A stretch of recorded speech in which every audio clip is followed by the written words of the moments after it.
जय हिंद, जय भारत। मैं हूं रीना सुथार और स्वागत है आप सभी का सैनिक न्यूज विद रीना में।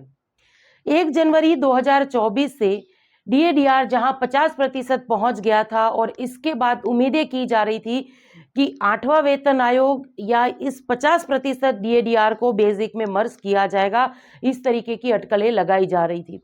हालांकि पेंशनर्स और केंद्र के जो कर्मचारी हैं इनको फिर से निराशा हासिल हुई है और आज के इस वीडियो में देखिए हम इसके बारे में डिस्कस करेंगे कि पिछले कुछ सालों से डीएडीआर के नाम पर किस तरीके से पेंशनर्स हो या कर्मचारी हो इनको नुकसान हो रहा है। एक टेबल के माध्यम से ये सारी जानकारी शेयर करूंगी। 7 सीपीसी जब लागू हुआ तब हमारा डीएडीआर कितना था और 8 सीपीसी जब लागू होने जा रहा है तब हमारा डीएडीआर कितना रहने वाला है, इसके बारे में आज के इस वीडियो में बात करेंगे। इसी के साथ साथ देखिए हम ये भी देखेंगे कि महंगाई दर यानी साल में जहां 2 बार केंद्र के कर्मचारी हो या पेंशनर्स हो या राज्य के कर्मचारी पेंशनर्स को महंगाई से राहत दिलाने के लिए जिस डीएडीआर में 2 बार बढ़ोतरी की जाती है, क्या वो काफ़ी हो रही है महंगाई से लड़ने के लिए। इसी के बारे में आज के इस वीडियो में बात करेंगे। इसी के साथ साथ इस वीडियो को पूरा देखिए और अंत में अपनी राय कमेंट्स के माध्यम से जरूर से शेयर करिएगा। और मेरे चैनल के द्वारा दी गई जानकारी अगर आप सभी लोगों के लिए यूजफुल रह रही हो तो लाइक और शेयर कर दीजिएगा और चैनल से जुड़ने के लिए चैनल को सब्सक्राइब कर दीजिएगा। तो चलिए ज़्यादा देर ना करते हुए आज के इस वीडियो की शुरुआत करते हैं। 1/7/2024 यानी जुलाई महीने से जो डीएडीआर में बढ़ोतरी होगी वो कितनी होगी। देखिए डीएडीआर अब जो हमें मिलेगा वो 53% या 54%। 54% तो हम उम्मीद कम ही है 54% की, 53% की उम्मीद हम कर सकते हैं। जिस तरीके से डीएडीआर के आंकड़ों में बढ़ोतरी की जा रही है ये उसको देखते हुए मैं कह रही हूँ। आगे इसके बारे में हम बात करेंगे।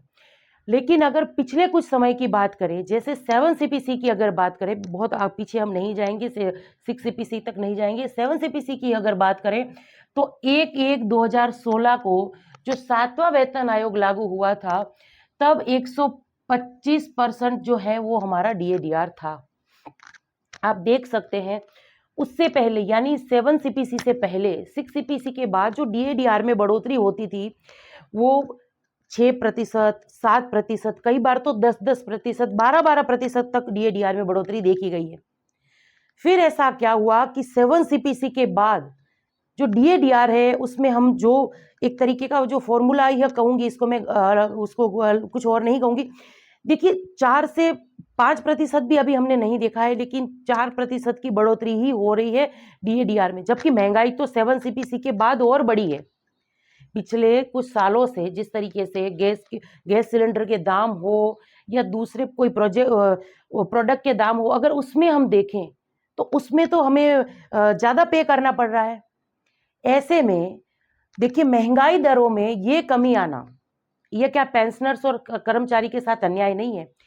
पिछले कुछ समय से ये देखा जा रहा था कि हर जो साल में 2 बार डीएडीआर बढ़ रहा है उसमें सिर्फ 4-4% की बढ़ोतरी की जा रही थी और अब हद ये हो रही है कि अब बिल्कुल अभी ये लग रहा है कि 1 जुलाई 2024 से सिर्फ 3% की बढ़ोतरी की जाएगी, यानी 53% के आसपास जो है हमें डीएडीआर मिलेगा 1 जुलाई 2024 से। और इसी हिसाब से देखिए चलता रहा तो 8 सीपीसी यानी 8वां वेतन आयोग जब 1/1/2026 को लागू होगा तब हमारा डीएडीआर 59 या बहुत बहुत तो 60 रहने की उम्मीद हम कर सकते हैं, इससे ज़्यादा नहीं। अब ये कर्मचारी और पेंशनर्स के लिए नुकसानकारक नहीं है। आप देखिए 7वें वेतन आयोग में जहां 125% था, वहीं पर 8वें वेतन आयोग में 60% यानी आधे से भी कम। तो महंगाई तो बढ़ी है लेकिन उसके हिसाब से डीएडीआर में बढ़ोतरी क्यों नहीं की जा रही है। अब ये 53 हम मान के क्यों चल रहे हैं, अगर इसके बारे में बात करें तो सबसे पहले तो फरवरी और मार्च महीने के आंकड़े हमारे साथ जारी नहीं हुए थे। एआईसीपीआई के आंकड़े जो हैं इसके बारे में बहुत सारी कमेंट्स भी मुझे आई थी। हमारे वेटरन्स भाइयों ने पूछा भी था कि मैम फरवरी 2024 और मार्च 2024 के आंकड़े अभी तक शेयर क्यों नहीं हुए हैं। इसके बाद चुनाव के जब नतीजे आए तो ये आंकड़े तो जारी कर दिए गए, लेकिन अभी मई और जून महीने के आंकड़े बाकी है। ऐसे में अगर बात करूं महंगाई की तो जो मैंने कुछ पढ़ा है न्यूज़पेपर में उसके हिसाब से मई महीने में सबसे ज़्यादा महंगाई थी। तो ऐसे में मई और जून महीने की बाकी है, लेकिन फिर भी जो ये पैटर्न चली आ रही है, चलिए जल्दी से इसके ऊपर भी हम नज़र डाल देते हैं। देखिए जनवरी 2024 की बात करूं तो 138.9% जो है ये सूचकांक रहा था। इसके बाद हमारा DADR का आंकड़ा जो है 50.84% रहा था।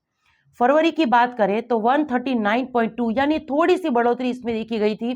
तो इसके बाद 51.44 जो है वो की मामूली सी जो है बढ़त हुई थी।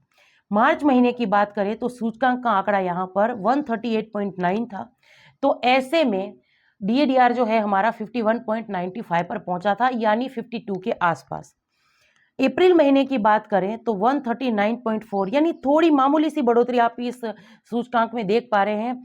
तो इसके बाद देखिए अब तक 52.43% जो है वो अभी DADR का आंकड़ा पहुंचा है।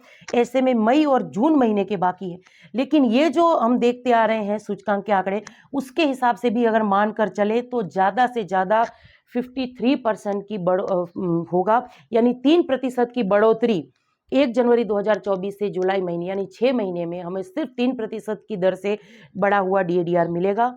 तो ये काफ़ी कम उम्मीदें हैं कि 54% हो।